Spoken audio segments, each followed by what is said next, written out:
பைபிள்ல அநேகருடைய வாழ்க்கையில கற்பம் அடைக்கப்பட்டதை குறித்து நாம் பார்க்கிறோம். உருவாக்க கூடாதபடிக்கு யார் வாழ்க்கையில கர்த்தர் கற்பத்தை அடைத்தார்? இந்த அடைக்கப்பட்ட சூழ்நிலை முதல் எதற்காக கற்பத்தை அடைக்கிறார் என்றால் தரிசனத்திற்காக.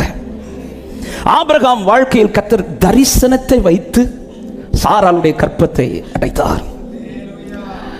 தரிசனம் என் லைஃப்ல இருக்குங்கிறதற்கு அடையாளம் தான் அவர் அதை வாக்குத்தத்தமாய் நம்மோடு பேசுவார். உன் சந்ததி இவ்வளவா இருக்கும் என்று ஆபிரகாமுக்கு சொல்லப்பட்டிருந்தது. அதுதான் ரோமர் 4வது அதிகாரம் அதனுடைய 18வது வசனத்தை வாசியுங்கள். ரோமர் 4:18. உன் சந்ததி இவ்வளவா இருக்கும் என்று சொல்லப்பட்டபடியே தரிசனம் உள்ள இந்த வாழ்க்கையில கர்த்தர் கற்பத்தை அடைத்திருந்தார். வாக்குத்தத்தம் உரைக்கப்பட்ட வாழ்க்கையில கர்த்தர் கற்பத்தை அடைத்திருந்தார். புதிய ஏற்பாட்டிலே சக்கரியா எலிசபெத்தை குறித்து நமக்கு தெரியும்.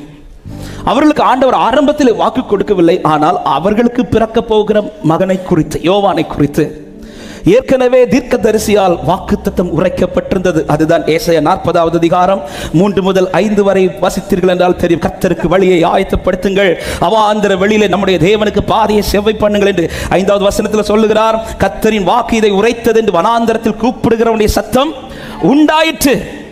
ஏற்கனவே இது வார்த்தையாய் தீர்க்கதரிசியினால் உரைக்கப்பட்டது. அப்போ ஒரு தரிசனத்தை யார் வாழ்க்கையில் வைக்கிறாரோ அவர்கள் வாழ்க்கையிலே கற்பத்தை அவர் அடைக்கிறார். ஆமென். அடைக்கப்பட்ட கற்பத்தில் இருக்கிற உள்ளமே வார்த்தை இருக்குது, அவங்க மேல தேவ தரிசனம் இருக்கிறது என்று அர்த்தம். ஆமென் சொல்லுங்க பார்க்கலாம். தரிசனம் உடைய கற்பத்தை கர்த்தர் அடைத்தார். சாராள் ஆபிரகாம் வாழ்க்கையில் தரிசனம் உண்டு, கர்த்தருடைய பெரிய தரிசனம் உண்டு, ஒரு பெரிய தரிசனம். அதனால வார்த்தையாய் உரைக்கிறார். உரைத்து அவள் நிலை இப்பொழுது எப்படி இருக்கிறது? அது நிறைவேறுகிறது வரையிலும் சாராளின் கற்பம் அடைப்பட்டு தான் இருந்தது. நிறைவேறும் காலம் வரையும் தான் அடைபடும். நிறைவேறுகிற காலத்தில் அவை கர்த்தர் திறப்பார். எத்தனை பேர் நம்புறீங்க? அது எத்தனை காலம் தாண்டினாலும் சரி, குறித்த காலத்தில் தரிசனம் நிறைவேறும் என்று நம்புகிறவர்கள் மாத்திரம் கரத்தை உயர்த்தி ஆமென் சொல்லுங்க பார்க்கலாம். தரிசனம் உள்ள கற்பம் அடைக்கப்பட்டது. ஆமென். ஆபிரகாமுக்கு வார்த்தை சொல்லப்பட்டது, ஆனால் சகரியா எலிசபெத்துக்கு வார்த்தை சொல்லப்படவில்லை. குறித்த நேரம் வரும்போது தான் தூதன் வந்து சொல்லுகிறார், யோவானை குறித்த தெளிவான காரியத்தை சொல்லி. ஆமென். அப்போ தரிசனம் உடைய கற்பத்தை கர்த்தர் அடைக்கிறார்.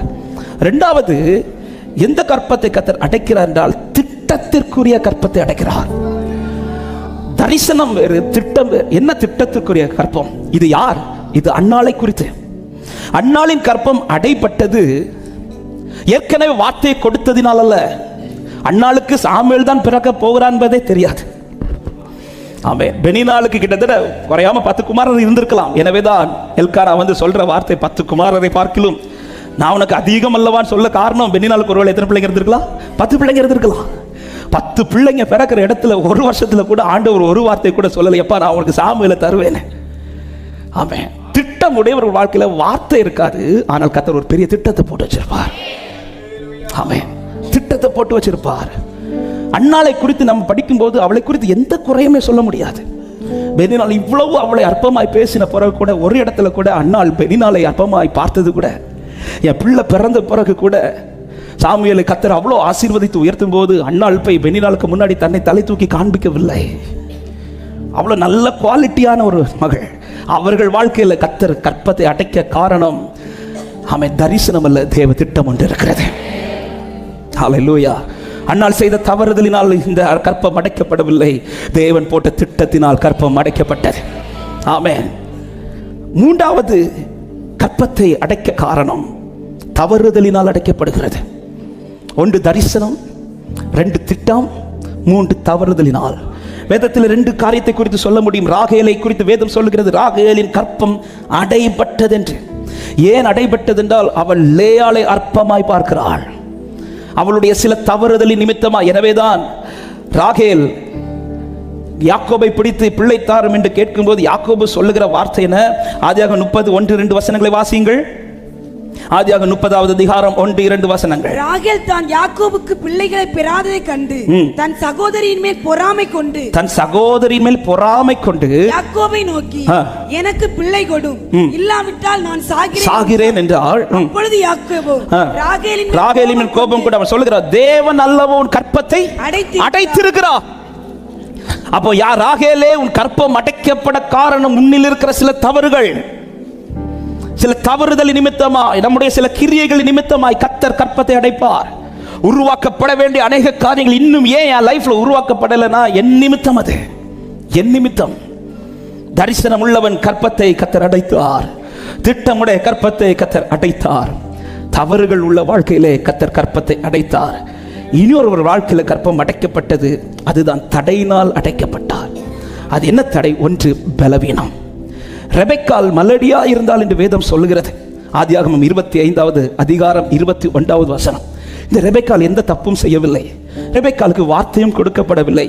ரெபெக்காளின் மேல என்ன திட்டம் வைக்கப்பட்டதுன்னு தெரியும். பிள்ளை பிறக்கிற காலம் வரும்போதுதான் கர்த்தர் பிள்ளைகளை குறித்த தெளிவான திட்டங்களை வெளிப்படுத்துகிறார். அதுவரை எதுவும் சொல்லப்படவில்லை. ஆனால் வேதம் சொல்லுகிறது மலடியா இருந்தால் என்று. இது பலவீனத்தின் நிமித்தம். சில பலவீனங்கள் சரீரத்தில் ஆளுகை செய்து அதனால் கற்பம் அடைக்கப்பட்ட நிலை. பலவீனம் சரீரத்தில் இருப்பதனால கற்பம் அடைக்கப்பட்ட நிலை. ஆமென் ஆமென். சூனேமியால பாருங்க. ஆமாம், எலிசாவுக்காக அவ்வளோ காரியத்தை செய்கிறவள். ஆனால் அவள் வாழ்க்கையில் ஒரு பெரிய குறை இருந்தது. பிள்ளை இல்லை. ஏன் பிள்ளை இல்லை? அவள் ஏதாவது தப்பு பண்ணாளா? இல்லை. ஏதாவது தரிசனம் இருந்துச்சா? இல்லை. ஏதாவது திட்டம் இருந்துச்சா? இல்லை. ஏன் பிள்ளை இல்லைன்னா சரீரத்தில் இருக்கிற பலவீனத்தின் நிமித்தம். சில பலவீனங்கள் நிமித்தம் கற்பம் அடைக்கப்பட்டிருந்தது. பலவீனத்தின் நிமித்தம் மாத்திரமல்ல, சில போராட்டத்தின் நிமித்தமாகவும் கற்பம் அடைக்கப்படும்.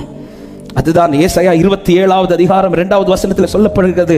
அக்காலத்திலே நல்ல திராட்சை ரசத்தை தரும் திராட்சை தோட்டம் உண்டாயிருக்கும். எக்காலத்திலே 1வது வசனம் சொல்லப்படுகிற கர்த்தர் லிவியாத்தான் எனும் நீண்ட பாம்பை, லிவியாத்தான் எனும் கோணலான சர்ப்பத்தையே கடிதும் பெரிதும் பலத்ததுமான தமது பட்டயத்தால் தண்டிப்பார். தண்டிக்கப்பட்டு அதை கொன்று போடுகிற அக்காலத்திலே உருவாக்கப்பட வேண்டியது உருவாக்கப்படும். பலவீனமும் போராட்டமும். சிலர் வாழ்க்கையில போராட்டத்தினால பலவீனம். ஏன் இந்த கற்பம் அடைக்கப்பட்டுச்சுன்னா சில போராட்டத்தில் வந்த பலவீனம். ஆமே.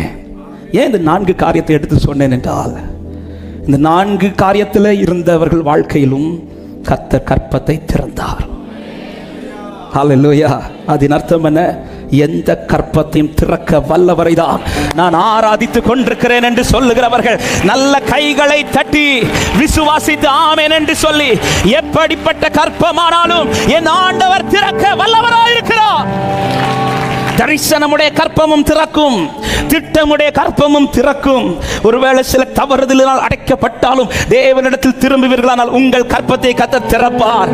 ஒருவேளை சில பலவீனத்தின் நிமித்தம், போராட்டத்தின் நிமித்தம் கற்பம் அடைக்கப்பட்டாலும் லிவியாத்தான் எனும் பாம்பை அவர் கொண்டு போட்டு உனக்கானதை கர்த்தர் உண்டு பண்ண வல்லவராய் இருக்கிறார் என்று விசுவாசிக்கிறவர்கள் ஆமென் என்று சொல்லி ஆண்டவருக்கு மகிமை.